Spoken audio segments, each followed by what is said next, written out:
Olá, irmãos, que grande alegria poder mais uma vez estar com vocês para a celebração do nosso culto de hoje à noite.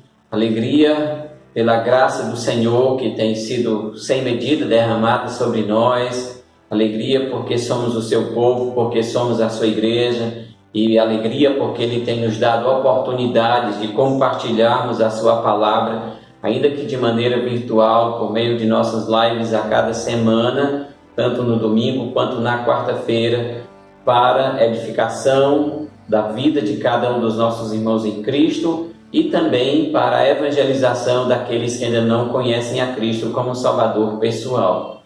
Então, nessa noite, eu queria ler a palavra de Deus no capítulo 15 da primeira carta de Paulo aos Coríntios, onde Paulo, nesse texto, vai nos apresentar a garantia da nossa salvação por meio de Jesus Cristo, nosso Senhor.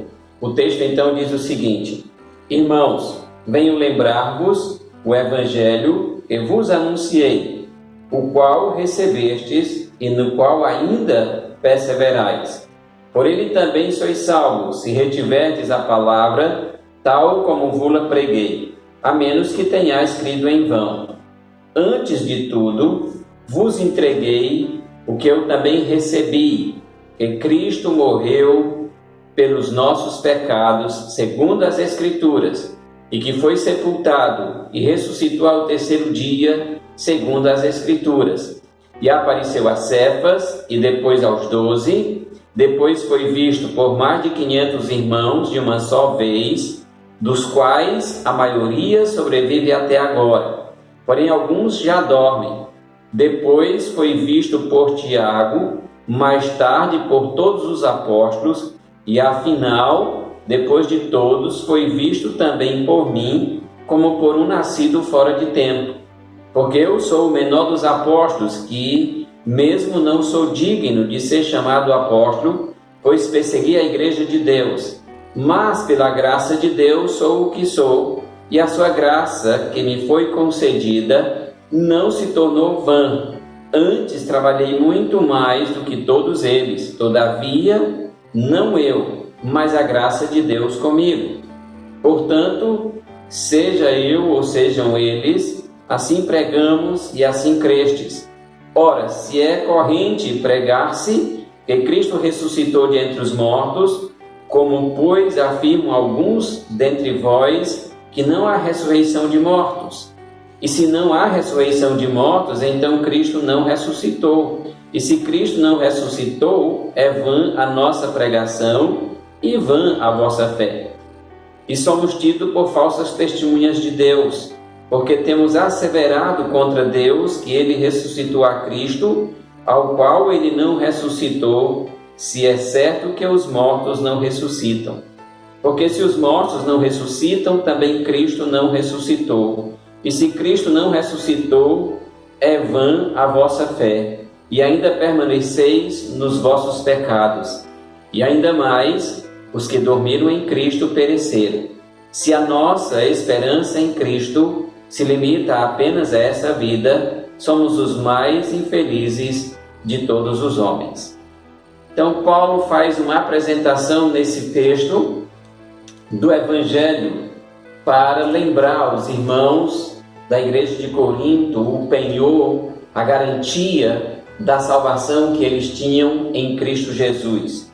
E é interessante que Paulo vem lembrá-los do Evangelho que ele havia anunciado e que aquela igreja havia recebido. E o que é o Evangelho que Paulo apresenta nesse texto? Paulo apresenta o Evangelho que está resumido de uma forma muito clara na pessoa bendita de Jesus Cristo. Paulo então diz que Jesus Cristo veio, Jesus Cristo morreu, e Ele morreu por causa do meu e do seu pecado, mas também Paulo diz que as Escrituras afirmam que Jesus Cristo não permaneceu morto, Jesus Cristo ressuscitou ao terceiro dia. Ele diz no versículo 4 que Ele foi sepultado e ressuscitou ao terceiro dia, segundo as Escrituras. Então é a garantia da nossa salvação, é o Cristo que veio, é o Cristo que se entregou na cruz do Calvário por nós, é o Cristo que foi sepultado e ao mesmo tempo o Cristo que ressurgiu dos mortos no terceiro dia. E aí Paulo, depois de fazer essa narrativa da pessoa bendita de Jesus Cristo pagando o preço pelo nosso pecado, ele então vai mostrar as testemunhas dessa ressurreição de Jesus Cristo. Não é apenas uma história fantasiosa contada por Paulo. Na verdade, o apóstolo está inspirado pelo Espírito Santo de Deus quando escreve acerca desse assunto. Ele então agora vai trazer as testemunhas. Ele começa dizendo que ele apareceu para Cefas, ele apareceu para os 12, ele apareceu para mais de 500 irmãos, ele apareceu para Tiago, depois ele apareceu para os 12 apóstolos, e mais tarde ele também foi visto pelo o próprio apóstolo Paulo, enquanto ele estava caminhando para Damasco, com cartas de autorização para prender os cristãos, para subjugar aqueles que estavam acreditando na pessoa de Jesus Cristo. Então todas essas pessoas foram testemunhas oculares da ressurreição de Jesus Cristo. E então o Cristo que padeceu, ele não ficou no túmulo, ele ressurgiu ao terceiro dia, e ele então mostra isso para nós através de todas essas testemunhas que o viram depois de ressuscitado. E é então, irmãos, a ressurreição de Jesus Cristo para você, meu amigo, que nos ouve hoje à noite, é a ressurreição de Jesus Cristo, a garantia da salvação eterna de todo aquele que nele crê. Se Cristo não houvesse ressuscitado, o texto diz, a nossa fé era vã. Se Jesus Cristo não tivesse ressuscitado e as Escrituras Sagradas não narrassem a ressurreição de Jesus Cristo e as testemunhas aqui escritas não existissem para nos contar sobre a sua ressurreição e sobre o poder da sua ressurreição, porque não é apenas a ressurreição, é o poder da ressurreição de Jesus Cristo que nos dá a vida eterna. E Paulo disse, se não pudéssemos falar dessa ressurreição como falamos através da palavra de Deus, nós estamos asseverando algo acerca de Deus que não era verdade. Nós estamos atribuindo a Deus algo que Ele não tinha feito ou não tinha a capacidade para fazer. Mas o Deus bendito, o Pai de nosso Senhor Jesus Cristo, o fez enfermar, como diz o profeta Isaías. Permitiu que Ele levasse sobre seus ombros a nossa maldição, o nosso pecado, porque Ele tinha autoridade para que Ele ressuscitasse no terceiro dia. Então hoje nós cremos na bendita pessoa de Jesus Cristo, o nosso Senhor, e nós estamos salvos através da sua morte, do seu sepultamento, da sua ressurreição. Essa é a verdade do Evangelho. O Cristo que padeceu, o Cristo que foi sepultado e o Cristo que ressurgiu. É o Cristo que garante a vida eterna para todo aquele que nele crê. E aí você não pode ter uma esperança em Cristo apenas num Cristo histórico. Você precisa ter a sua esperança no Cristo vivo, no Cristo que é real para a vida de cada ser humano. E a sua esperança nele não pode ser uma esperança apenas para essa vida aqui embaixo. A nossa esperança em Cristo não pode estar limitada à vida aqui embaixo. Ela tem que estar limitada ou não limitada, mas ela tem que atingir a eternidade. A nossa esperança em Cristo é sem limites aqui, no sentido de que nós estaremos eternamente com Ele. Para você que hoje à noite nos ouve, para você que está conosco, pense na verdade do Evangelho, pense na mensagem do Evangelho para a sua vida, para a sua própria salvação. E eu espero que o Senhor te ajude a entender por meio do seu Espírito que está sobre esse mundo, que está iluminando mentes de homens e mulheres que se deixam a ser conduzido pelo próprio Espírito ao Evangelho de nosso Senhor Jesus Cristo. Vamos orar. Pai bendito, nós te louvamos e nós te agradecemos pelo teu Filho Jesus Cristo que veio a esse mundo para nos dar vida e nos dar vida eterna. E nós te louvamos, ó Deus, porque Ele passou pelo sofrimento Ele foi sepultado, ficou no túmulo por 3 dias, mas ressurgiu. E a sua ressurreição, Senhor, é garantia de vida eterna para nós. É garantia de vida eterna para todo homem pecador que ainda não creu, mas que pode crer no Evangelho. E ao crer nesse Evangelho também será salvo através da bendita pessoa de Jesus Cristo, nosso Senhor. Portanto, oramos para que hoje à noite a Tua palavra, Senhor, ela encontre lugar nos corações que estão sedentos da graça salvadora e que estão sem esperança. Que o Senhor, ó Deus, os encha de esperança e que por meio da Tua graça e da iluminação do Teu Espírito, esses que nos ouvem, ó Deus, possam crer em Ti como Senhor e Salvador pessoal. Pedimos, Pai, que o Senhor nos conduza durante nosso culto hoje à noite, a nossa celebração ao Senhor, que ela te seja agradável. É isso que nós te pedimos, Pai, oramos e agradecemos no nome santo de nosso Senhor e Salvador Jesus Cristo. Amém. E aí, crianças, hoje à noite a tia Sara estará com vocês, trazendo mais uma vez a palavra do Senhor, uma boa história bíblica, e que vocês possam serem edificados por meio da mesma.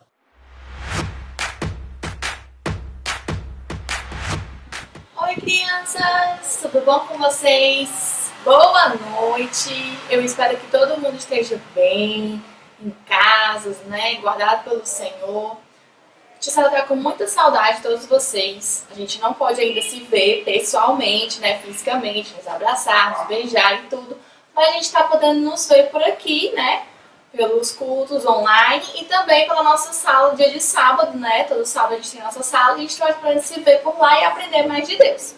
E hoje a tia Sara trouxe mais uma lição bíblica da palavra de Deus. Isso mesmo. Mas, antes de começar tudo, a tia Sara trouxe um emotionzinho. Olha só, uma carinha pra vocês verem. Vocês acham que carinha é essa? Que vocês acham que carinha é essa? Essa é a carinha frustrada. Exatamente, é uma carinha de frustração. Mas, tia Sara, o que é frustração? Será que você sabe me dizer o que é frustração? O que será que é frustração? Essa palavra é muito difícil, tia Sara. Eu não sei o que significa frustração, não. Tia Sara foi pesquisar no dicionário e ela encontrou que frustração é um sentimento, uma emoção que ocorre quando algo que era esperado não ocorre. Olha só, isso significa frustração. Quando a gente tem algum plano, a gente planeja alguma coisa, fazer uma viagem, ou então ganhar aquele presente, ou então fazer aquele passeio que a gente tanto estava esperando e no dia não acontece. Ou então acontece alguma coisa e a gente não pode fazer aquilo que a gente tanto planejou. A gente fica com raiva, frustrado, chateado. Isso é frustração. Sabe, criança, essa palavra tem muito a ver com os nossos dias de hoje, sabe por quê? Porque hoje a gente não pode fazer nenhum plano, né? Por causa dessa pandemia aí que está indo aí no mundo afora, a gente não está podendo fazer nenhum plano, nem programar nenhuma saída, nenhuma festa, nenhuma viagem, porque a gente não sabe o que vai acontecer futuramente, nós não sabemos quando a gente vai poder sair de casa. Mas sabe, crianças, a palavra de Deus, ela tem um consolo para nós, ela tem um versículo que nos deixa não ficar pensando nessa frustração, ou não ficar chateado com essas coisas. E esse versículo é o versículo que a tia Sara vai ensinar para vocês hoje. E ele está lá em Jeremias 29:11. Como a tia Sara sempre fala, né? O versículo é o quê? É um pedacinho da Bíblia. E ele está lá no Velho Testamento, lá em Jeremias. Exatamente. Foi quando o Senhor falou com o profeta Jeremias. E olha só o que está dizendo lá. Jeremias 29:11. Eu vou ler aqui para vocês, tá bom? Diz assim: só eu conheço os planos que tenho para vocês. Prosperidade e não desgraça, e um futuro cheio de esperança. Sou eu, o Senhor, quem está falando. Olha só, crianças, era o próprio Deus que estava falando, que só o Senhor conhece os planos que tem para nós. E isso, crianças, é o que nós devemos pensar. Que os nossos planos, a gente pode planejar, claro que a gente pode planejar, mas os planos de Deus são melhores para a nossa vida, sabe por quê? Porque o Senhor, nosso Deus, Ele conhece o nosso deitar e o nosso levantar. Ele conhece quando a gente está dormindo, Ele conhece nossos pensamentos, Ele conhece lá no fundo dos nossos corações. Ele sabe até mesmo a próxima palavra que a gente vai dizer, até mesmo antes da gente falar. Você já pensou nisso? Então nós devemos confiar que os planos de Deus são melhores para as nossas vidas. E na Bíblia fala aqui, olha, que só Deus conhece os planos que eu tenho para você. E são planos de quê? Planos de prosperidade e não de desgraças. Planos de fazer coisas boas e não de fazer coisas más. São planos de fazer coisas boas nas nossas vidas e não coisas más. E também ele fala, olha só, deixa eu só trouxe o versículo grandão aqui. Ele também fala em um futuro cheio de esperança. Um futuro cheio de esperanças, crianças. Então a gente pode confiar em Deus. A gente pode confiar nesse futuro que Ele está planejando para nós. O futuro de Deus é perfeito. E sabe qual é esse futuro? O futuro é de um dia a gente morar com Ele lá no céu. Você já imaginou, criança, que maravilha vai ser quando a gente for levados pelo Senhor? Vai ser o dia que o Senhor vai vir nos buscar, porque essa é a nossa esperança que nós temos aqui na terra. A esperança de um dia irmos morar com o Senhor lá no céu. E esse é o plano perfeito para Ele. Este é o plano perfeito que Ele tem para nossas vidas. Sabe, criança? Você que já tem Jesus como seu Salvador, pode ter essa esperança aí. Você pode ter esse futuro, um futuro de um dia e morar com Deus. E você que ainda não tem Jesus como seu Salvador, criança, presta atenção na história que a Titana vai contar hoje. Porque quem sabe, pode ser nessa noite que você se torne um filho de Deus. Nós vamos, criança, agora repetir esse versículo, tá bom? Ó, vamos lá, todo mundo junto com a tia Sá. Jeremias 29, 11. Sou eu, conheço os planos que tenho para você. Prosperidade e não desgraça, e um futuro cheio de esperança. Sou eu, o Senhor, quem está falando. Olha só, crianças, é o próprio Deus que está falando isso para a nossa vida, tá certo?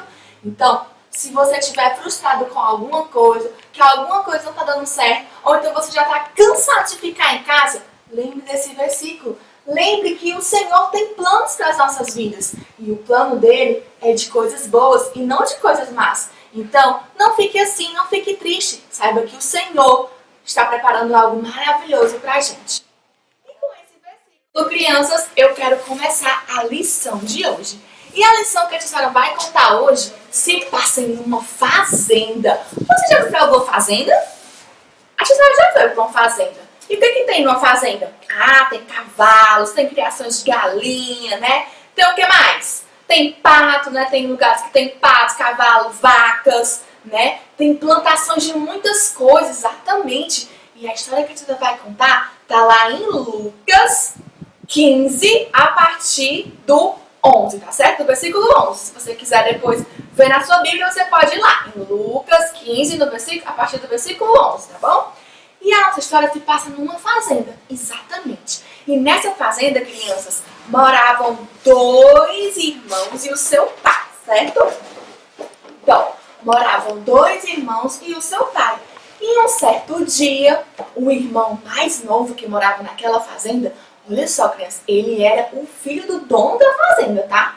E o mais novo chegou até o seu pai e falou assim: pai, eu quero a minha parte da herança. E o pai dele ficou pensando: herança? Como assim? As pessoas só têm direito à herança quando os pais morrem, não é? E o pai dele estava vivo, mas mesmo assim, ele queria a parte dele da herança.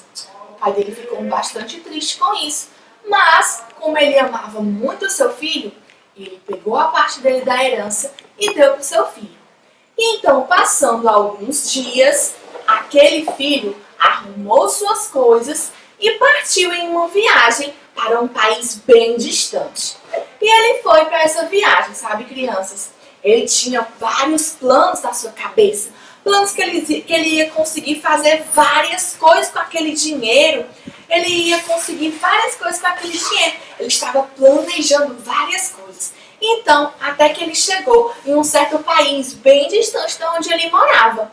E quando ele chegou lá, criança, sabe? Ele começou a gastar todo o seu dinheiro. Ele começou a gastar o seu dinheiro com jogos, com bebidas, com coisas que desagradavam a Deus. Começou a gastar o seu dinheiro, e gastando, e gastando. E sabe, crianças, quando as pessoas viam que ele tinha dinheiro, aí que as pessoas ficavam mais próximas dele, porque queriam gastar também o dinheiro dele, sabe? São amigos que não eram verdadeiros amigos.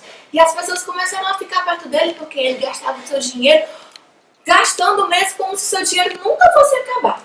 Mas certo dia, crianças, ele se deu conta que ele tinha gastado todo o seu dinheiro, exatamente. Ele tinha gastado todo o dinheiro que o pai dele tinha dado a ele.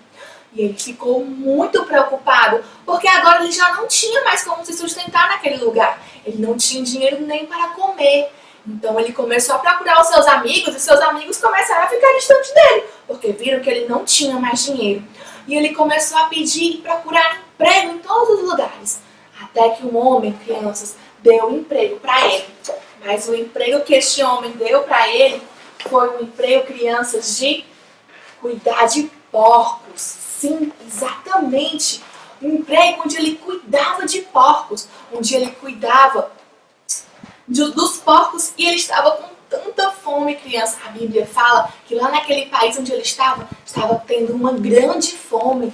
Todas as pessoas estavam famintas e ele estava com muita fome. E o dinheiro que ele ganhava lá mal dava para ele se sustentar, muito menos para ele comer. Então ele via aquela comida dos porcos, crianças, e ele começou a comer aquela comida. Você já imaginou comer comida de porcos?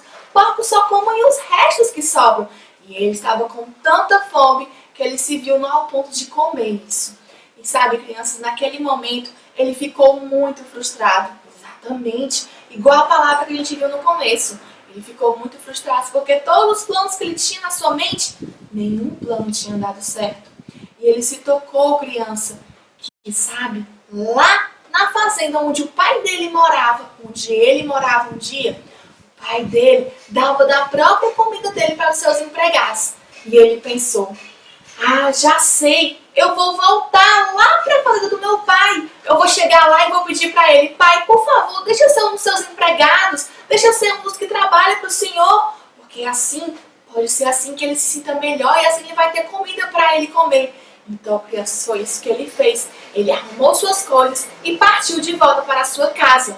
Sabe, crianças, e o seu pai, todo dia ele ainda tinha uma esperança de um dia o seu filho voltar. E todo dia ao entardecer, o pai dele ia lá para a estrada e ficava olhando para ver se o seu filho estava voltando.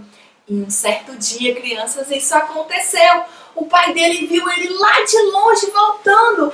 E o pai dele saiu correndo para abraçá-lo. O meu filho que estava perdido, o meu filho que estava morto, hoje está vivo. Olha só, crianças, que maravilha. O pai dele estava muito feliz, porque agora o filho dele, que um dia estava perdido, que um dia ele pensava que estava morto e que nunca mais ia voltar, estava de volta ali na sua casa. Então o pai dele falou, tragam roupas para o meu filho, vamos fazer uma festa muito grande para o meu filho, porque ele estava morto e hoje voltou à vida. Ele estava perdido e hoje voltou para os caminhos, ele voltou para a casa dele. Sabe, crianças, essa história, esse pai representa Deus e esse filho dele que foi perdido representa a gente.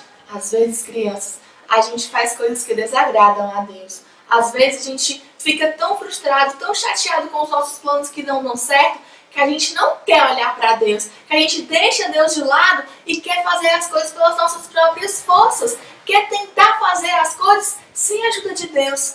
Mas sabe, crianças, assim como na nossa história, como o filho daquele homem, que quando ele foi embora tudo deu errado na vida dele, assim também é a nossa vida quando nós nos afastamos de Deus. Ou até mesmo quando a gente não tem Deus em nossas vidas. Quando a gente não tem Deus em nossas vidas, tudo dá errado. Porque sabe, crianças, nós nascemos com o pecado. Nós nascemos com essa vontade dentro da gente. Nós nascemos com vontade de fazer tudo aquilo que desagrada a Deus. Nós nascemos assim. Mas Deus, pelo seu amor, Ele mandou Jesus Cristo naquela cruz por nós. Ele nos ama muito. E por isso, crianças, por causa do sacrifício de Jesus naquela cruz, hoje, eu e você podemos ter essa esperança. A esperança de um dia e morarmos com Ele no céu. Então, crianças, se você ainda não chamou Jesus a morar no seu coração, você pode fazer isso nessa noite. Você pode ir na sua casa, fechar os seus olhos e convidar Jesus a morar no seu coração. E assim você vai se tornar um filho de Deus. Se você realmente nessa noite reconhece que tem pecado, reconhece que faz coisas erradas e reconhece e quer que Jesus Cristo venha morar no seu coração, você pode fechar os seus olhos e fazer essa oração com a tia Sara. Querido Deus, amado Pai, muito obrigado, Senhor, por ter aprendido mais de Ti. Eu sei que eu errei, eu sei que faço coisas erradas, eu sei, Pai, de todas as coisas ruins que eu faço. E nesta noite, eu quero Te pedir que o Senhor venha morar no meu coração. Eu quero me tornar um filho Teu. Em nome de Jesus, amém.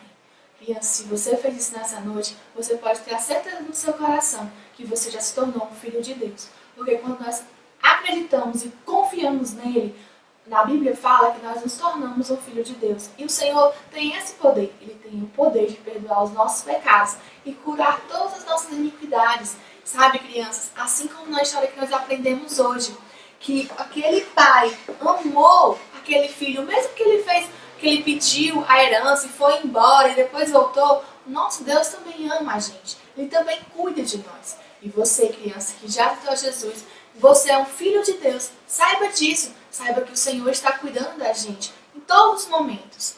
Em toda essa situação que nós estamos passando, o Senhor está cuidando de nós. Ele nunca nos abandona. Ele nunca nos deixa só. Então, criança, sempre lembre desse versículo. Quando você estiver frustrado com alguma coisa, quando algum plano seu não tiver dado certo, ou então você já está cansado de ficar em casa, já não aguenta mais isso, saiba que o nosso Deus, Ele tem planos para nós. Porque nós aprendemos isso hoje no nosso versículo, lá em Jeremias 29:11. Só eu conheço os planos que tenho para vocês. Prosperidade e não desgraça, e um futuro cheio de esperança. Sou eu, o Senhor, quem está falando. Então, crianças, acredite nisso. Acredite que o nosso Deus tem esse futuro para nós, tem esse plano maravilhoso para nossas vidas. E a nossa alegria maior é saber que um dia, crianças, nós vamos estar com Ele no céu. Isso é maravilhoso para as nossas vidas. E todos nós, um dia, vamos estar lá. Então, crianças, a tia Sara deseja uma semana maravilhosa para vocês. Que essa semana seja cheia do amor de Deus. A tia Sara está com muita saudade de vocês. E a gente vamos continuar orando para que muito em breve a gente possa se ver de novo na casa de Deus, tá bom? Eu quero que vocês continuem aprendendo mais e mais de Deus, tá bom? Beijo pra vocês. Até a próxima.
Olá, irmãos, boa noite.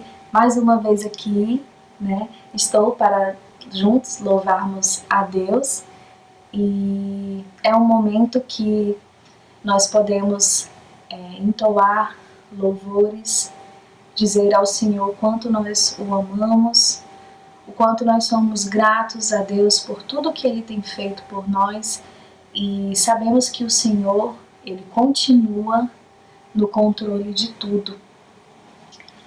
Lá em Romanos 11:36 diz assim: pois todas as coisas foram criadas por Ele e tudo existe por meio dele e para Ele.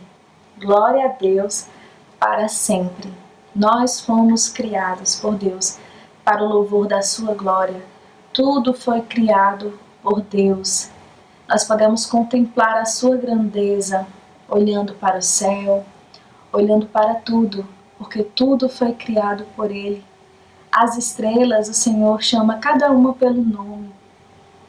Então Deus, Ele tem cuidado de tudo. Deus, Ele tem cuidado de mim. Deus, Ele tem cuidado de você aí na sua casa e de sua família.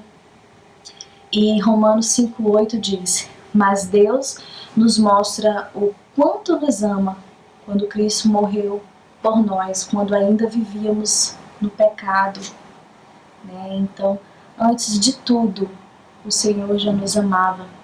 1 João 4,19: nós amamos porque Ele nos amou primeiro. Tudo foi sobre Ele. Nada foi sobre nós. Nunca foi sobre nós. Tudo foi sobre Deus. Tudo foi para o louvor da sua glória. Tudo foi criado por Ele. E tudo é para Ele. Então eu te convido para louvarmos ao Senhor e declararmos a Ele todo o nosso amor, toda a nossa gratidão e continuarmos confiantes, porque a nossa esperança está em Cristo, a nossa esperança está em Deus. Amém? Vamos lá? Vamos louvar ao Senhor.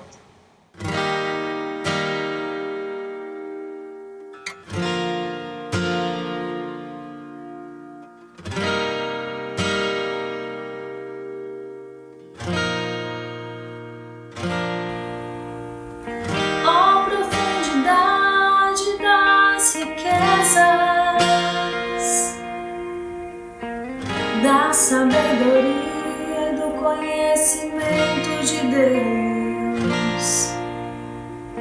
Quão insondáveis são os teus juízos, quão impenetráveis os teus caminhos. Quem, pois, conheceu a mente do Senhor?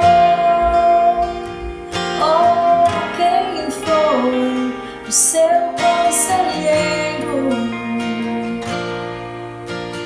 ou quem primeiro deu a ele para ser restituído.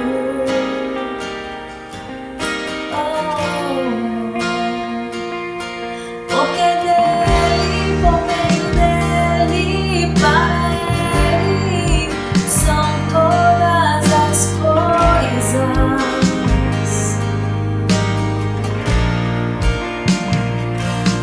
Porque dele, por meio dele, para ele são todas as coisas.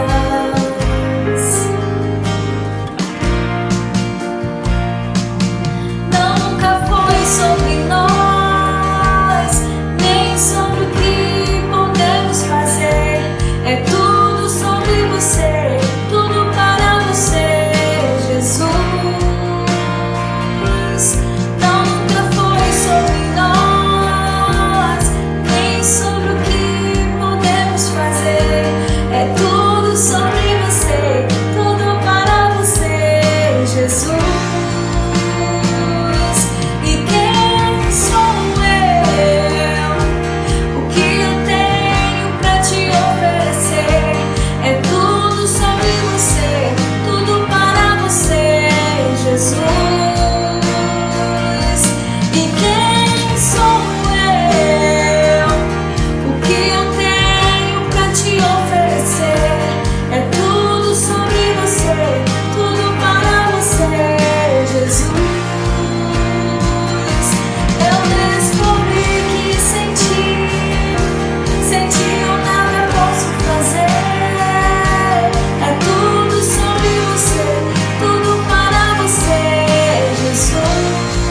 navegarei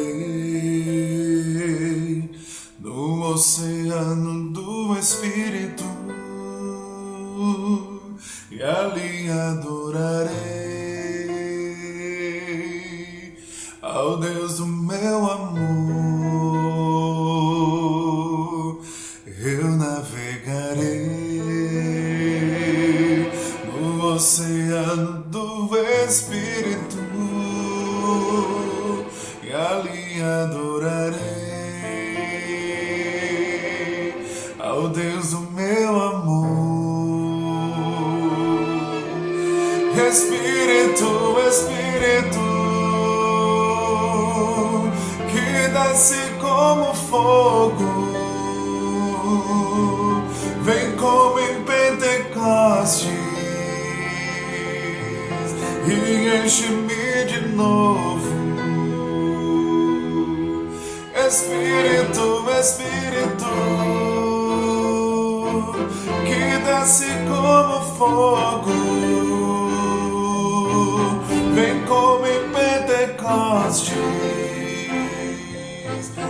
e enche-me de novo. Eu adorarei ao Deus da minha vida, que me compreendeu sem nenhuma explicação. Eu adorarei ao Deus da minha vida, que me compreendeu sem nenhuma explicação. Espírito, Espírito, que desce como fogo, vem como em Pentecostes e enche-me de novo. Espírito, Espírito, que desce como fogo, vem como em Pentecostes e enche-me de novo. Eu navegarei.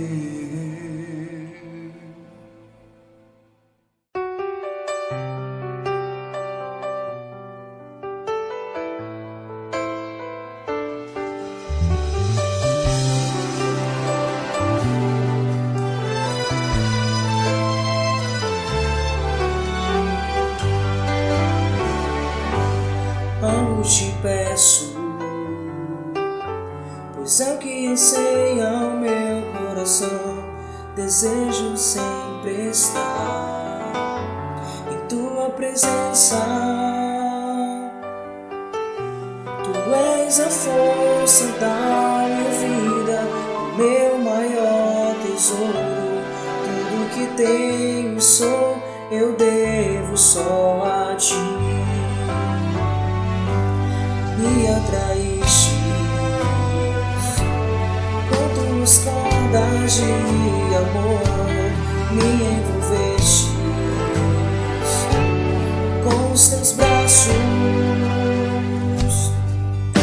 e agora que estou seguro, eu quero te dizer que tudo que tenho e sou, eu devo só a ti. Sem teu amor, não sei viver. Sem ti, Senhor, não sei o que fazer. Todos os dias buscarei a tua face, amado meu, pois eu não posso me esquecer que tudo que tenho e sou, eu devo só a ti.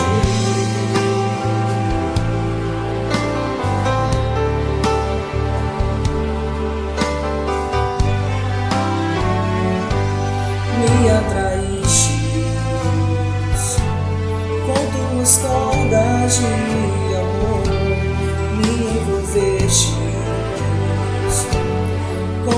braços. E agora que estou seguro, eu quero te dizer que tudo que tenho e sou eu devo só a ti. Sem teu amor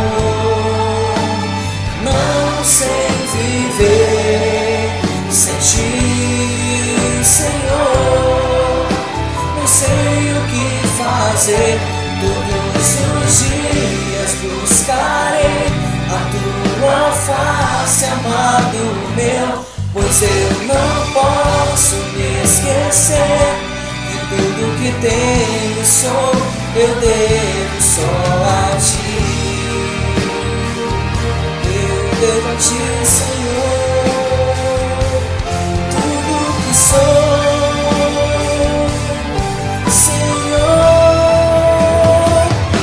sem teu amor não sei viver, sem ti, Senhor, não sei o que fazer. Todos os dias buscarei a tua face, amado meu, pois eu não posso me esquecer que tudo que tenho sou eu devo só a ti. Sem teu amor não sei viver, sem ti, Senhor, não sei o que fazer. Todos os dias buscarei a tua face, amado meu, pois eu não posso me esquecer que tudo que tenho sou eu devo só a ti. Tudo que tenho e sou eu devo só a ti. Tudo que tenho e sou eu devo só a ti.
Boa noite, irmãos. Que a graça e a paz do nosso Senhor Jesus Cristo esteja conosco nesta noite. Amém? Queria lhe convidar a abrir sua Bíblia no livro de Mateus. Mateus capítulo 1. Nós vamos ler dos versículos 18 até o versículo 25. Mateus capítulo 1, do 18 ao 25. Diz assim a palavra do nosso Deus. Ora, o nascimento de Jesus Cristo foi assim.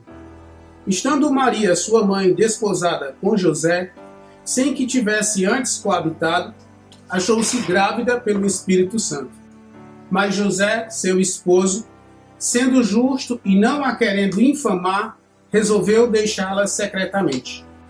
Enquanto ponderava nestas coisas, eis que lhe apareceu em sonho um anjo do Senhor, dizendo: José, filho de Davi, não temas receber Maria, tua mulher, porque o que nela foi gerado é do Espírito Santo.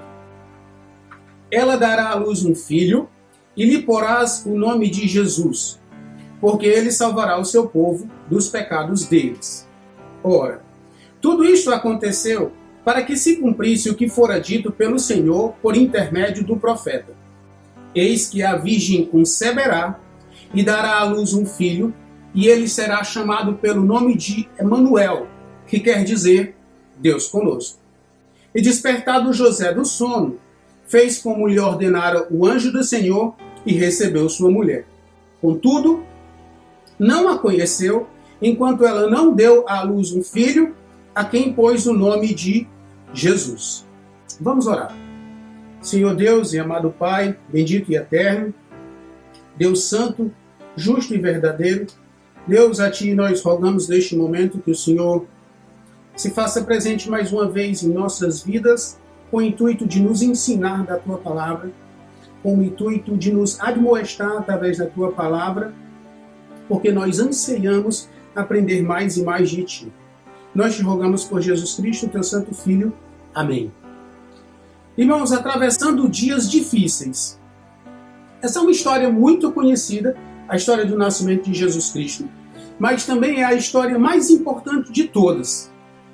A história do nascimento de Jesus Cristo é a história mais importante de todas. Dá-se então que a história é dividida antes de Cristo e depois de Cristo devido ao seu nascimento. Daí a importância. A história que nenhuma outra história se iguala, pois nunca Deus havia se tornado homem e habitado entre esses homens e habitado entre nós. Uma história que nos enche de esperança, nos enche de fé e também nos mostra o verdadeiro amor. A história do nascimento de Jesus Cristo. Mas hoje, eu quero lhe levar a ver essa história por uma perspectiva que seja um pouco diferente. Por uma perspectiva de José. José, o marido de Maria. José não é o personagem principal desta história, mas a Bíblia nos conta no meio do enredo como se encontrava José enquanto Deus agia no meio da sua família. Bom, a gente entende que o personagem principal dessa história é Jesus Cristo, porque é o seu nascimento e então toda a sua trajetória. Mas nós vamos ver aqui, no nascimento de Jesus Cristo, alguns fatos, alguns acontecimentos olhando para a perspectiva de José. O que aconteceu com ele, o que se deu com ele nesse momento, enquanto anjos apareciam para ele, para Maria e para outras pessoas, e o que se dava nesses momentos. A mensagem do nascimento de Jesus Cristo trouxe medo. Trouxe medo para José, trouxe medo para Zacarias, trouxe medo também para Maria e também para os pastores que foram visitar Jesus Cristo.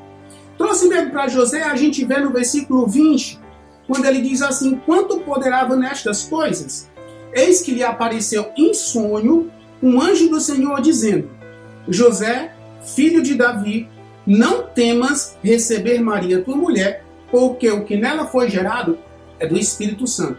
O não temas aqui fica bem claro que José estava com medo nesta situação. Também podemos ver nesta história, mais adiante, o temor de Zacarias. Em Lucas 1:13, ele diz: disse-lhe, porém, o anjo, Zacarias, não temas, porque a tua oração foi ouvida. Isabel, tua mulher, te dará à luz um filho, a quem darás o nome de João.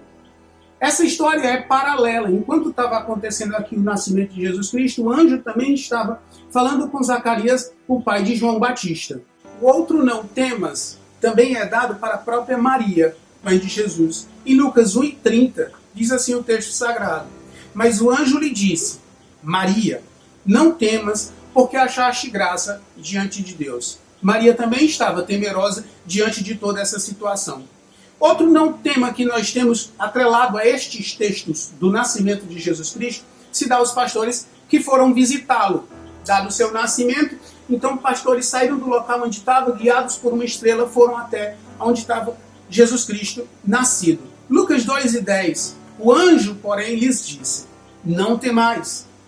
Eis aqui vos trago boa nova de grande alegria, que o será para todo o povo. Não temais.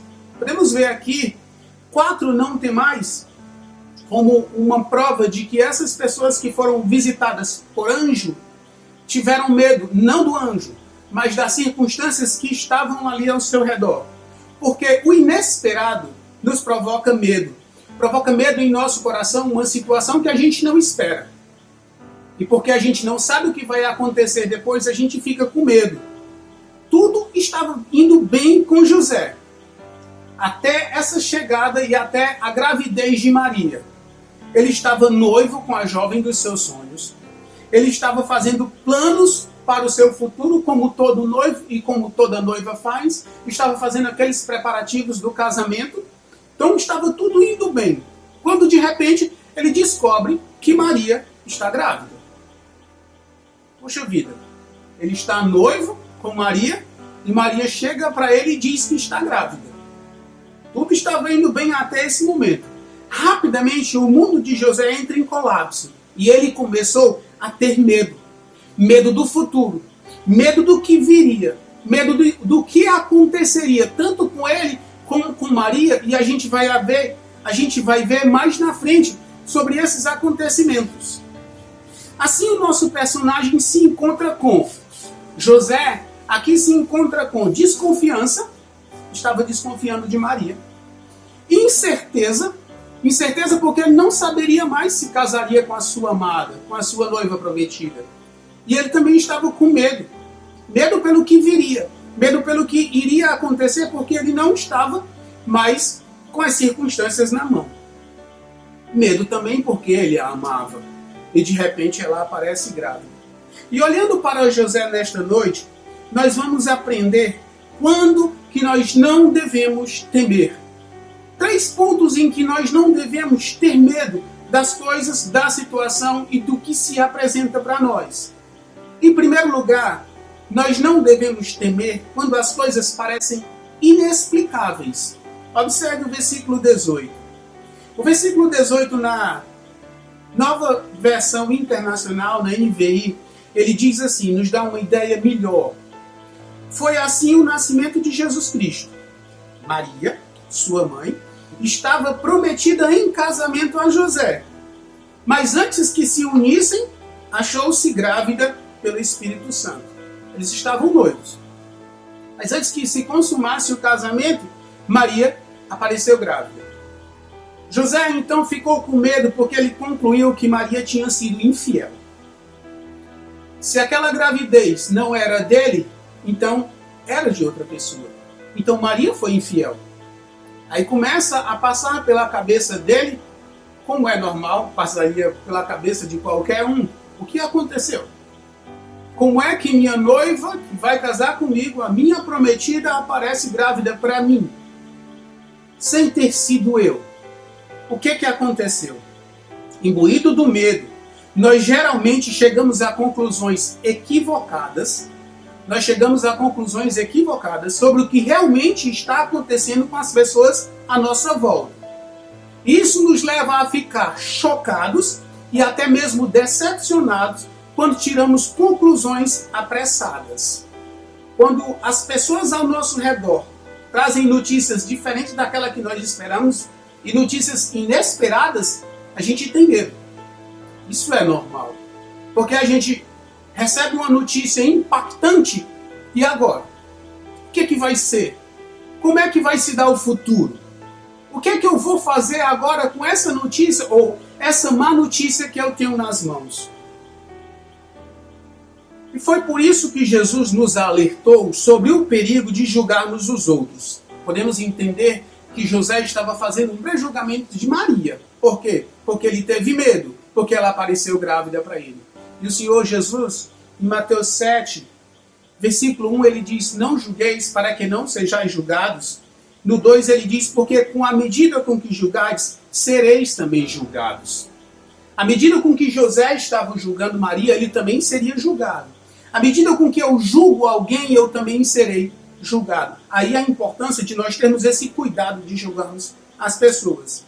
E enquanto aqui José estava se preocupando, estava desconfiando e cheio de medo pelo que viria a acontecer, Deus estava trabalhando um plano maravilhoso para a sua vida. Ele teria então, José, teria o privilégio de ensinar o Deus Todo-Poderoso a dar os seus primeiros passos como um homem. José estaria tendo o privilégio de brincar com ele como seu amigo. como o pai que ele iria adotar por toda a vida. Ele teria esse privilégio, mas ele não observou desta forma, ele teve medo. Às vezes nós ficamos deprimidos porque deixamos de descansar na soberania de Deus. E não poucas das vezes acontece em nossas vidas isso.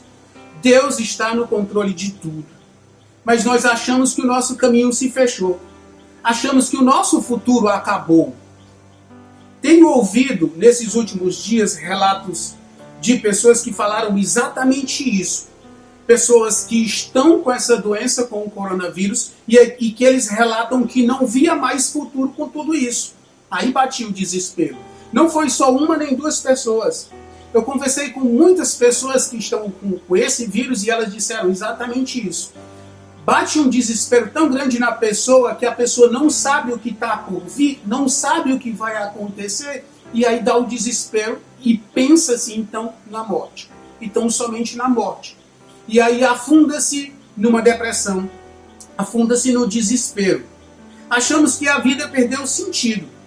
E nós nem lembramos que o Deus que fez todas as coisas está trabalhando algo novo, glorioso, para nos abençoar e nos surpreender, exatamente como ele fez na vida de José. José estava com medo de Maria ter sido infiel ou imoral, porque ela apareceu grávida. Mas nela estava se cumprindo a profecia bíblica, que dizia que a virgem daria a luz ao Messias. Isaías 7,14. Portanto, o Senhor mesmo vos dará um sinal. Eis que a virgem conceberá e dará à luz um filho e lhe chamará Emanuel. O que aconteceu com Maria foi o cumprimento de uma profecia que Isaías apontou lá atrás para Jesus Cristo, que seria concebido de uma virgem, a Virgem Maria. Mas José estava temendo. Os temores de José só viam pela frente uma tragédia. Tragédia porque possivelmente eles se separariam. Mas Deus estava apontando o cumprimento de uma profecia messiânica. José via um futuro trágico. Deus estava mostrando um caminho cheio de luz. José temia porque não olhava para as circunstâncias na perspectiva de Deus. E a gente pode ter uma ilustração muito conhecida quando a gente deixa de olhar para a situação, para as coisas na perspectiva de Deus, e nós olhamos pela nossa perspectiva, nós olhamos pelas circunstâncias que se apresentam para nós. Vamos lembrar de Pedro. Quando Jesus Cristo vem andando por sobre as águas e vai de encontro ao barco deles, e Pedro pede para o mestre: mestre, se és mesmo o Senhor, permita que eu vá ao teu encontro também andando por sobre as águas. Jesus Cristo diz: venha, Pedro. E Pedro desce do barco e começa a andar por aquele mar envolto. Enquanto Pedro olhava para Jesus Cristo firmemente, ele estava andando por sobre as águas. No momento em que Pedro tira o olhar de Jesus Cristo e ele olha para aquelas circunstâncias, aquele mar revolto e todas aquelas ondas bravias, Pedro começa a afundar. E assim acontece com a gente quando a gente tira os olhos de Jesus Cristo e olhamos para as nossas circunstâncias. Nós afundamos. Nós sucumbimos ao medo e nós sucumbimos à depressão. Da mesma forma como José estava aqui com medo. Ele estava com medo porque não compreendia todos os fatos. O que José pensou que era pecaminoso, ali era um pecado, o que Maria tinha cometido, que era um adultério, ali era algo sagrado, foi obra do Divino Espírito Santo. Maria não era uma noiva infiel, mas era uma serva fiel e obediente ao Deus vivo. O seu ventre hospedava não o fruto de um pecado, de um relacionamento traidor, mas o seu fruto hospedava a obra do Espírito Santo. Hospedava o Deus que habitou entre nós. Ela carregava no seu ventre não um filho ilegítimo, ou um bastardo, ou alguém que seria odiado, mas o Filho de Deus. Ela trazia no seu ventre não o fracasso de um sonho, como José pensava, acabou tudo, mas ela trazia no seu ventre o Salvador do mundo. Maria ali não tinha sido infiel, pelo contrário, ela tinha recebido a obra do Espírito Santo. Meus irmãos, quando achamos que nós estamos com o controle da situação, nós estamos calmos, nós estamos tranquilos, porque nós imaginamos que o que virá nós temos o controle da situação. Aí nós estamos tranquilos. Mas quando o que está diante de nós é algo inexplicável, nós não conseguimos explicar e nem sequer entender, aí nós entramos em parafuso. A nossa cabeça cola as placas. Não temos o controle. A confiança nos foge. Absolutamente nós deixamos de confiar em tudo. E sobre nós se avulta o medo. E em algumas vezes até o pavor. Pode ser que aconteça o pavor. Mas Deus nos deixa bem claro na vida de José, neste texto, que embora ele estivesse com medo, Deus ainda estava cumprindo o seu plano maravilhoso em sua vida. Não pelo medo de José, mas Deus ainda estava cumprindo o seu plano na sua vida. Deus não vai deixar de cumprir tudo o que Ele tem preparado para nós só porque nós estamos temerosos. Muitas das vezes, nós somos humanos e nós temos medo. E devido ao nosso medo, Deus não vai parar de cumprir tudo o que Ele tem determinado em nossa vida. Ele vai continuar e vai nos mostrar que o que Ele tem para nós é muito melhor do que o que nós imaginamos. Mesmo que nós não sabemos aqui no momento o que está acontecendo. O que para nós parece inexplicável, mas Ele sabe todas as coisas. Apesar das circunstâncias, apesar das pessoas que estão ao nosso redor e apesar do nosso medo, Deus tem algo maravilhoso para nós. Seja aqui na terra, neste momento, ou seja nas mansões celestiais, para a honra e glória de Deus. Nós podemos ver que nós não devemos temer quando as coisas se parecem inexplicáveis para nós. Agora nós veremos que nós não devemos temer a opinião pública. Versículo 19. Mas José, seu esposo, sendo justo e não a querendo infamar, resolveu deixá-la secretamente. José nos ensina que nós devemos proteger as pessoas em vez de expô-las ao opróbrio. Ele diz, ele resolveu deixá-la secretamente. Vou sair aqui como se nada tivesse acontecido, Maria vai ficar aqui e eu vou para o meu canto, ela vai para o canto dela. José tinha dois caminhos para lidar com Maria. Dois caminhos estavam passando ali pela mente dele. Ele estava juntando ideias para resolver sobre esses dois caminhos. O primeiro era divorciar-se dela publicamente, fazendo sua defesa. Para proteger a sua vida, José teria que expor Maria. Para salvar sua honra, ele teria que comprometer a honra de Maria. Na cultura judaica, quando havia uma traição de uma noiva para seu marido ou de um noivo para a sua noiva, ela era apedrejada. Nesse caso aqui de Maria, se José a expusesse publicamente, levasse para os anciãos, para aquelas autoridades da cidade, ela certamente seria apedrejada sumariamente. Porque ela era noiva de José e não foi ele que coabitou com ela e ela acha grávida. Ela acha-se grávida. Então ela fez ali alguma coisa com alguém que não foi seu marido, então ela pecou. Cometeu adultério. Mas a Bíblia diz que José era um homem justo e não a quis infamar, não quis levar má fama para Maria. Quem ama encobre multidão de pecados, assim como diz o apóstolo Pedro. Quem não expõe o outro ao opróbrio ama, porque não mostra, não expõe o seu pecado para as outras pessoas. Então José resolveu deixá-la secretamente. Ele dispôs a sofrer o dano. Mesmo que as pessoas falassem, a mulher apareceu grávida e o cara foi embora, ele resolveu deixá-la secretamente e sofreu o dano, ele, o próprio José.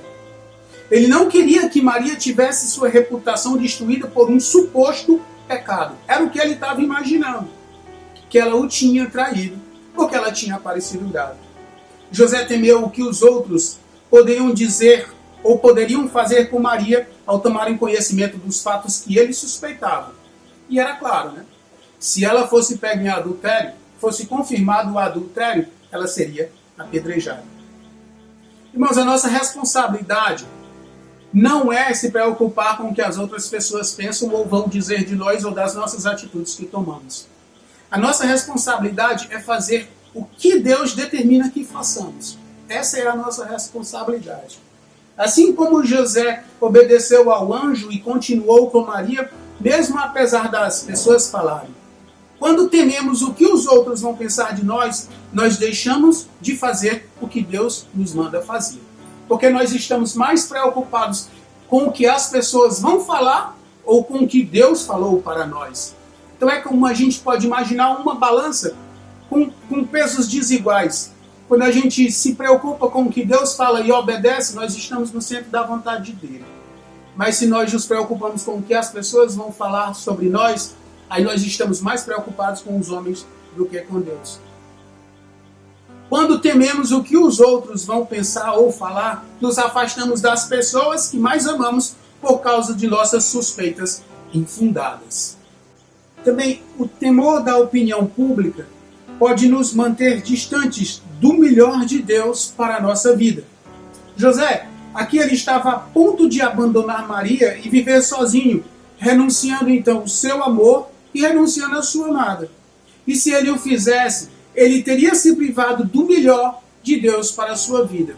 Todos os sonhos que ele tinha teriam se esvaído e o melhor de Deus para a sua vida não teria sido acontecido. Mas o medo da opinião dos outros pode nos levar a fazer ainda coisas inconsequentes. Pode nos levar a fazer coisas impensadas. E coisas que nós fizéssemos sem nem querer. É o que diz Provérbios 29 e 25. Quem teme os homens, arma cilada. Mas quem teme a Deus, descansa. Quando nós tememos os homens e o que eles podem falar ou pensar sobre nós, nós até podemos fazer coisas impensadas que nós não queríamos. Mas quando nós tememos a Deus, nós descansamos. É isso que Salomão fala em Provérbios 29 e 25. Aqueles que estão no centro da vontade de Deus, eles não necessitam temer acerca da reação das pessoas, porque eles se encontram no centro da vontade de Deus, que a vontade de Deus é boa, perfeita e agradável. Você não deve agradar aos homens, mas sim a Deus, como diz Paulo. O meu intuito não é agradar a homens, e sim agradar a Deus. A voz da multidão, a opinião da massa, nem sempre expressa a verdade, e muito menos a vontade de Deus. Então não é porque todos estão pensando e todos estão falando que é a verdade, e nem tampouco é a vontade de Deus. A gente já viu que isso não é verdade quando a gente olha para o momento da crucificação de Cristo, em que a multidão tem que escolher entre Lázaro e Jesus Cristo. A voz da multidão é quem? Lázaro. Eles escolhem por libertar Lázaro. José, ele não teve medo do que pensariam dele, pois ele amava Maria. Ali estava diante dele, embora aparecendo grávida, mas era a mulher que ele queria passar o resto da sua vida. E eu pergunto a você, quanto você ama a Deus? Será que você tem medo de ser reconhecido como cristão ou não? Será que lá no meio do trabalho, do seu trabalho, lá no meio da faculdade ou da escola, ou na sua vizinhança, você tem medo de que as pessoas se reconheçam como cristão? Lhe falam como cristão? Será que você tem medo da opinião das pessoas quanto ao seu testemunho de cristão? Você, meu irmão, eu pergunto, o que estão falando de você da forma como você age com os outros? Você tem medo do que falam de você? E o que falariam de você as pessoas que estão mais presentes na sua vida? Nós estamos assistindo esta mensagem, a palavra de Deus, nos nossos lares. Você pode aí olhar para a pessoa do seu lado e pode perguntar para ela, o que você falaria do meu testemunho? Quando tem 2 pessoas na sala fica mais tranquilo, né? Mas quando tem 4, 5, 3, em que alguma tem que falar alguma coisa sobre o seu testemunho, o que elas falariam? É para se pensar, né? Nós vimos que nós não devemos temer a opinião pública. Agora nós veremos que não devemos temer quando nós somos assolados pela angústia mental. Foi isso que José foi assolado, versículo 20. Diz assim a palavra de Deus. Enquanto ponderava nessas coisas, enquanto ele pensava nessas coisas, em todos esses acontecimentos que tinham chegado para ele, que eram inexplicáveis, ele começa dizendo assim no 20. Enquanto José ponderava nestas coisas, eis que lhe aparece um em sonho um anjo do Senhor dizendo: José, filho de Davi, não temas receber Maria, tua mulher. Não tenha medo de receber Maria, sua mulher, porque o que nela foi gerado é do Espírito Santo. José ficou com medo porque sua mente não se desligou do problema, em vez de buscar o esclarecimento dos fatos. Em vez de conversar com Maria, em vez de conversar com as demais pessoas, ele não foi conversar e ele começou a pensar. E José deve ter pensado no problema continuamente, constantemente. Logo depois da visita do anjo Gabriel, o anjo Gabriel visita Maria e fala para ela. Então Maria viajou para a Judéia. E lá ela ficou 6 meses na casa de sua prima, Isabel, que seria a mãe de João Batista. Então o texto nos dá a entender que Maria guardou em silêncio o que aconteceu. Ela não falou nada e a palavra de Deus também não se preocupou em falar nada. Mas ela sai dali e vai para a Judéia e passa 6 meses lá. José, então, vamos pensar um pouco. José deve ter ficado numa profunda angústia com a viagem misteriosa da sua noiva. Depois de todos esses acontecimentos, Maria decide viajar para a Judéia e passar 6 meses. Ele pode ter pensado: mas por que essa viagem agora? Por que 6 meses? Por que tanto tempo? Depois de tudo isso que aconteceu. Por que o silêncio? Por que ela não fala comigo? Por que ela apareceu grávida? O que vão pensar as pessoas? Como ficará a sua reputação, a reputação dela e a minha reputação? Afinal de contas, o que vão pensar de nós? Tudo isso pairava pela mente de José. Então era um turbilhão. Imagine aí. E por quê? Apareceu grávida e agora vai sair, agora não fala nada, fica em silêncio e vai passar esse tanto de tempo, 6 meses distante de mim. O que é que está acontecendo? A cabeça está sem parar, está a 1000, como a gente chama. Então José não consegue nem dormir, ele está em crise. Ele está num pensamento profundo sobre todos aqueles acontecimentos que chegaram tão rápido e num volume tão grande. Ele está pensando sobre tudo isso. E assim os nossos problemas às vezes não tiram o sono, os nossos problemas não tiram o apetite. Nós não conseguimos desligar a nossa mente. Nós não conseguimos descansar. Nós não conseguimos nem raciocinar direito. Nós ficamos aturdidos, nós ficamos confusos. Essa é uma mente confusa. É uma mente que não consegue parar, não consegue encaixar aqueles pensamentos. Não consegue estar a par de todas as situações, porque são muitas coisas acontecendo. Assim estava a mente de José. Imagine aí, José ficou com medo ainda que sua ansiedade era realmente infundada. Ele teve medo, mesmo que fosse infundado. O que ele pensou que poderia trazer a morte, na verdade, trouxe a libertação da morte. Maria não seria apedrejada como ele imaginava se todo mundo descobrisse ali aquela gravidez. Sua reputação não seria destruída e nem seu casamento com Maria teria acabado. Ele poderia ter pensado isso, mas a verdade era que não iria acontecer isso. A gravidez de Maria traria o sol da justiça, a salvação de Deus. O filho de Maria chamar-se-ia, a gente vê nos versículos mais adiante, Jesus e Emanuel. Jesus porque é o salvador do pecado e Emanuel é o Deus conosco. Ele veio para trazer salvação e ele veio para estar conosco. O nome Jesus, a principal missão de Jesus é salvar. Jesus Cristo vem à Terra tão somente para salvar os homens. Demonstrou amor, demonstrou preocupação para com o seu próximo, mas a principal missão dele era salvar o homem. Salvar de quê? Do grande mal de toda a humanidade, o pecado. Jesus Cristo nos salva do pecado. Jesus Cristo nos salva da ira de Deus. Esta salvação é para todo aquele que nele crê. Paulo escrevendo aos Romanos, no capítulo 10, e versículo 9, ele diz: se com a tua boca confessares a Jesus como teu Salvador, e em teu coração creres que Deus o ressuscitou dentre os mortos, serás salvo. É esse Jesus que você tem que olhar para ele e receber salvação. Esse Jesus que José estava imaginando que nasceria de um pecado, de um adultério, mas que o ventre de Maria estaria trazendo o Salvador do mundo.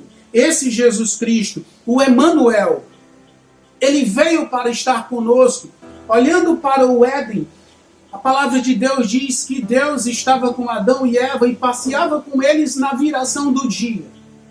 A gente olha para a saída do povo de Deus, o povo de Israel do Egito, e ele fica peregrinando ali 40 anos no deserto, e a gente vê que Deus tabernaculou, ele habitou ali no tabernáculo, no santuário com Moisés e o povo.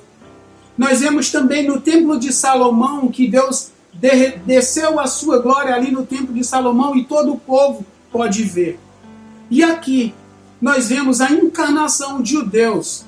Ele habitou entre nós como pessoa. Esse mesmo Deus sobe assunto ao céu através de Jesus Cristo, mas ele diz: eu estou subindo, estou enviando o Consolador, que é o Espírito Santo, que é quem hoje está habitando em nós. Ele habitou no passado, ele está habitando no presente e ele vai habitar entre nós no templo celestial quando nós nos encontrarmos então com ele na glória.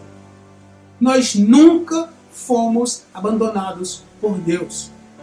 Desde o Éden até a prometida glória que nos está proposta. O Emanuel, Deus conosco, sempre esteve conosco. O que ele pensou, o que José pensou que poderia ser a ruína do nome de Maria, imortalizou o nome dela, quando Maria tornou-se a mãe do Salvador.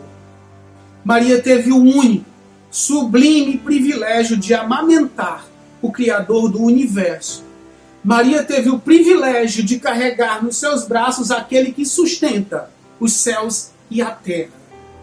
Maria teve o privilégio e o prazer de ensinar os primeiros passos àquele que é o caminho de Deus, o Emanuel, o Jesus Cristo. José estava sofrendo por algo oposto à verdade dos fatos. Sua suposição era não só infundada, mas completamente equivocada, e a mente dele não parava por conta dessas coisas. Até chegar o anjo para ele e falar: receba Maria como sua mulher, porque o que nela está é obra do Espírito Santo. O que José pensou que poderia arruinar a reputação de Maria entre os homens, fez dela bendita entre as mulheres. Eis agora bendita entre as mulheres. Maria, em vez de ter o seu nome manchado, sua reputação maculada e o seu caráter desonrado, ela tornou-se, através da sua gravidez, bendita. A mais bendita entre as mulheres. Muitos dos nossos temores são infundados, principalmente nos nossos dias, em que o medo tem se mantido permanente em nossos corações e em nossas mentes, e muitas das vezes os medos infundados. Nós devemos substituir os nossos temores, os nossos medos, pela fé em Deus, porque o medo é o oposto da fé. Se nós estamos com medo, nós não estamos crendo.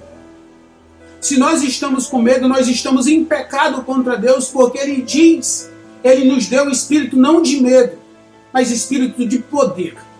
Foi isso que Ele pôs em nós. Onde Ele chega, a fé vai embora. Onde o medo chega, a fé vai embora. Nós tememos porque nós desviamos os olhos de Deus. Porque nós deixamos de olhar para a vida na perspectiva de Deus e nós olhamos para a vida na perspectiva humana. Aí nós deixamos de confiar que Deus está no controle de todas as coisas. Quando nós, ao invés de olharmos para a cruz, olharmos para Deus, olharmos para esse Jesus que é Salvador, olharmos para esse Emanuel, quando nós deixamos de olhar para esse Emanuel que habita entre nós, está entre nós e olhamos para as circunstâncias, nós tememos. E muitas das vezes perecemos. Eu quero concluir falando 3 coisas nesta noite. Primeiro eu quero perguntar para você, sobre qual assunto da sua vida Deus precisa lhe dizer: não tenha medo. Pense. Sobre qual assunto da sua vida você está temendo e você precisa ouvir a voz de Deus dizendo para você: meu servo, não temas. Não temas, pois eu te escolhi. Sei que é difícil, mas confia em mim. Deus é poderoso para encontrar você também em seus medos, como Ele encontrou José, e transformar suas angústias em motivo de celebração. Então eu digo, lance sobre o Senhor todas as suas ansiedades. Lance sobre o Senhor todos os seus medos, porque Ele tem cuidado de você. A mensagem do Natal, a mensagem do nascimento de Jesus, remove de nós todo o medo e enche o nosso peito de fé e a nossa boca de júbilo, porque Jesus Cristo habitou entre nós. Porque esse menino que nasceu, viveu entre nós, foi assunto ao céu, reina entronizado em seu trono de glória, neste momento, em breve, virá nos buscar para estarmos com Ele eternamente na sua glória. Amém? Vamos orar. Deus bendito e Pai eterno, Deus maravilhoso e Deus misericordioso, obrigado pela Tua palavra. Obrigado porque o Senhor nos mostra que em momento algum nós estamos sós. Obrigado porque o Senhor nos diz que nós não devemos ter medo, porque o Senhor, que é Criador de todas as coisas, habita entre nós, continua no nosso meio, desde o passado, no presente e nos tempos futuros, seja aqui ou seja na glória eterna. Obrigado, Deus.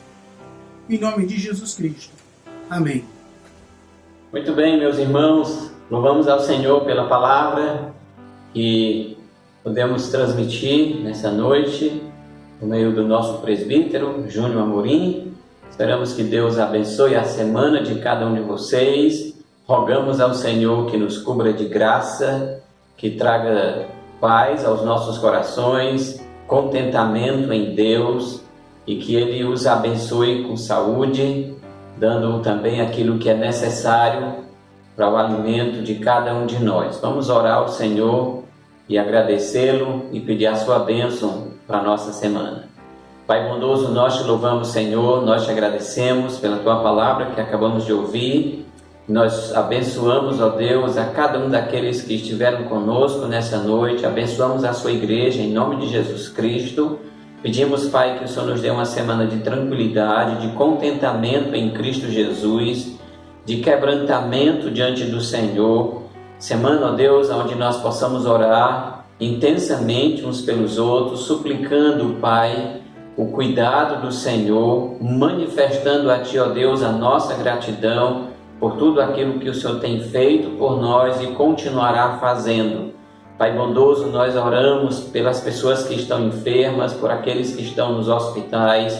Oramos que o Senhor Deus possa restaurá-los. Oramos por aqueles que estão enlutados, ó Deus, porque perderam entes queridos. Que o Teu Espírito, ó Deus, os console e os conforte.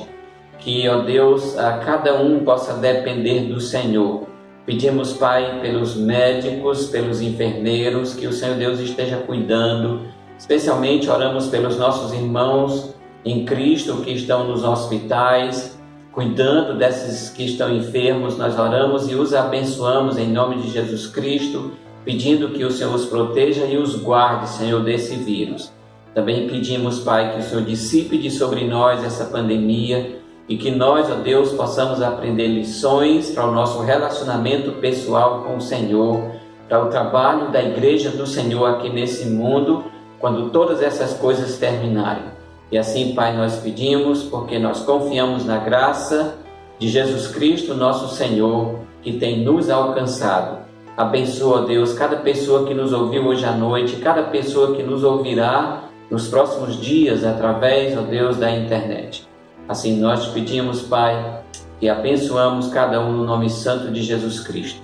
E que a graça de nosso Senhor Jesus Cristo, o amor de Deus, o nosso Pai, a comunhão e a consolação do Espírito Santo de Deus estejam sobre todos nós, agora e sempre. Amém.